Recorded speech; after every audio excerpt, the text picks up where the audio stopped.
ओम नमो भगवते वासुदेवाय। नमस्कार दोस्तों, स्वागत है आप सभी का हमारे चैनल भक्ति ज्ञान में। दोस्तों आइए सुनते हैं अग्नि पुराण की कथा, जिसमें हम अग्नि पुराण के 49वें अध्याय की कथा सुनेंगे, जिसमें हम वर्णन करेंगे मत्स्य आदि दशावतारों की प्रतिमाओं के लक्षणों का वर्णन। भगवान हैग्रीव कहते हैं, ब्रह्मन, अब मैं तुम्हें मत्स्य आदि 10 अवतार विग्रहों का लक्षण बताता हूँ। मत्स्य भगवान की आकृति मत्स्य के समान और कूर्म भगवान की प्रतिमा कूर्म कच्छप के आकार की होनी चाहिए। पृथ्वी के उद्धारक भगवान बारह को मनुष्य आकार बनाना चाहिए। वे दाहिने हाथ में गदा और चक्र धारण करते हैं। उनके बाएं हाथ में शंख और पद्म शोभा पाते हैं, अथवा पद्म के स्थान पर बाम भाग में पद्मा देवी सुशोभित होती हैं। लक्ष्मी उनके बाएं कूर पर कोहनी का सहारा लिए रहती हैं। पृथ्वी तथा अनंत चरणों के अनुगत होते हैं। भगवान बाराह की स्थापना से राज्य की प्राप्ति होती है और मनुष्य भवसागर से पार हो जाता है। नरसिंह का मुंह खुला हुआ है। उन्होंने अपनी बाएं जांघ पर दानव हिरण्यकशिपु को दबा रखा है और उस दैत्य के वक्ष को विदीर्ण करते हुए दिखाई देते हैं। उनके गले में माला है और हाथों में चक्र एवं गदा प्रकाशित हो रहे हैं। वामन का विग्रह छत्र एवं दंड से सुशोभित होता है, अथवा उनका विग्रह चतुर्भुज बनाया जाए। परशुराम के हाथों में धनुष और बाण होना चाहिए। वे खड़ग और फरसे से भी शोभित होते हैं।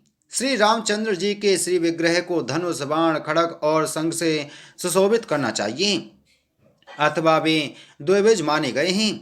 बलराम जी गदा एवं हल धारण करने वाले हैं, अथवा उन्हें भी चतुर्भुज बनाना चाहिए।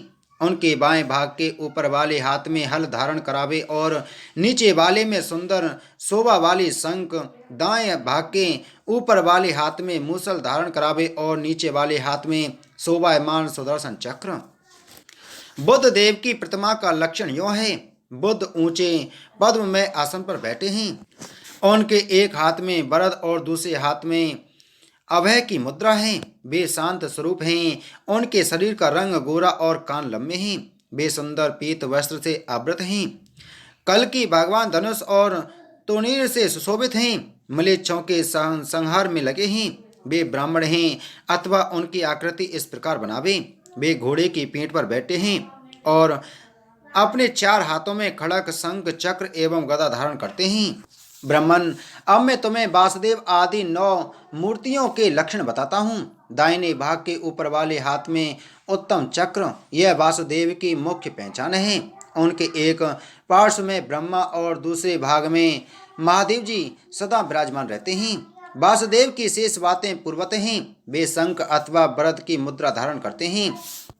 उनका स्वरूप द्विभुज अथवा चतुर्भुज होता है। बलराम के 4 भुजाएं हैं। वे दाएं हाथ में हल और मूसल तथा बाएं हाथ में गदा और पद्म धारण करते हैं। प्रथम दाएं हाथ में चक्र और शंख तथा बाएं हाथ में धनुष बाण धारण करते हैं, अथवा द्विभुज। प्रथम के एक हाथ में गदा और दूसरे हाथ में धनुष है।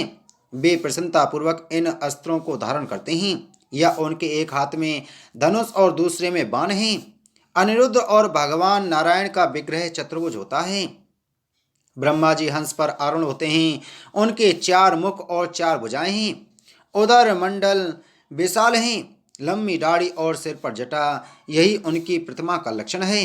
वे दाहिने हाथों में अक्षय सूत्र और स्त्रोबा एवं बाएं हाथ में कुंडिका और आज्य स्थाली धारण करते हैं।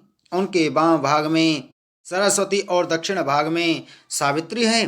विष्णु के 8 भुजाएं हैं। वे गरुड़ पर आरूढ़ हैं। उनके दाहिने हाथों में खड़ग गदा बाण और वरद की मुद्रा है। बाएं हाथों में धनुष खेट चक्र और शंख है, अथवा उनका विग्रह चतुर्भुज भी है। नरसिंह के 4 भुजाएं हैं। उनकी 2 भुजाओं में शंख और चक्र हैं तथा 2 भुजाओं में वे महान असुर हिरण्यकशिपु का वक्ष विदीर्ण कर रहे हैं। बराह के 4 भुजाएं हैं। उन्होंने शेष नाग को अपने करतल में धारण कर रखा है। वे बाएं हाथ से पृथ्वी को और वाम भाग में लक्ष्मी को धारण करते हैं। जब लक्ष्मी उनके साथ हों, तब पृथ्वी को उनके चरणों में संलग्न बनाना चाहिए। त्रिलोक मोहिनी मूर्ति श्री हरि गरुड़ पर आरूढ़ हैं। उनके 8 भुजाएं हैं। वे दाहिने हाथों में चक्र, शंख, मुसल और अंकुश धारण करते हैं। उनके बाएं हाथों में शंख, सांग, धनुष, गदा और पाश शोभा पाते हैं। वाम भाग में कमल धारिणी कमला और दक्षिण भाग में वीणा धारिणी सरस्वती की प्रतिमाएं बनानी चाहिए। भगवान विश्व रूप का विग्रह 20 भुजाओं से सुशोभित है। वे दाहिने हाथों में क्रमशः चक्र, खड़क, मूसल, अंकुश, पट्टिस, मुद्गर, पाश, शक्ति, शूल तथा बाण धारण करते हैं। बाएं हाथों में शंख, सांग, धनुष, गदा, पाश, तोमर, हल, फरसा, दंड, छुरी और उत्तम ढाल लिए रहते हैं। उनके दाहिने भाग में चतुर्भुज ब्रह्मा तथा बाएं भाग में त्रिनेत्रधारी महादेव जी विराजमान हैं। जलसाई जल में शयन करते हैं। इनकी मूर्ति शेष सैया पर सोई हुई बनानी चाहिए। भगवती लक्ष्मी उनकी एक चरण की सेवा में लगी है। विमला आदि शक्तियां उनकी स्तुति करती हैं। उन श्री हरि के नाभि कमल पर चतुर्भुज ब्रह्मा विराजमान रहते हैं। हरिहर मूर्ति इस प्रकार बनानी चाहिए। वह दाहिने हाथ में शूल तथा रेष्टि धारण करती हैं और बाएं हाथ में गदा एवं चक्र। शरीर के दाहिने भाग में रुद्र के चिन्ह हैं और वाम भाग में केशव के। दाहिने पार्श्व में गौरी तथा वाम पार्श्व में लक्ष्मी विराजमान रहती हैं। भगवान हयग्रीव के 4 हाथों में क्रमशः शंख, चक्र, गदा और वेद शोभा पाते हैं। उन्होंने अपना बायां पैर शेषनाग पर और दाहिना पैर कच्छप की पीठ पर रख छोड़ा है।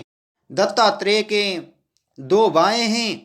उनके वामांग में लक्ष्मी शोभा पाती हैं। भगवान के पार्षद विशक्सेन अपने 4 हाथों में क्रमशः चक्र, गदा, हल और शंख धारण करते हैं। बोलो अग्नि पुराण की जय। बोलो विष्णु भगवान की जय।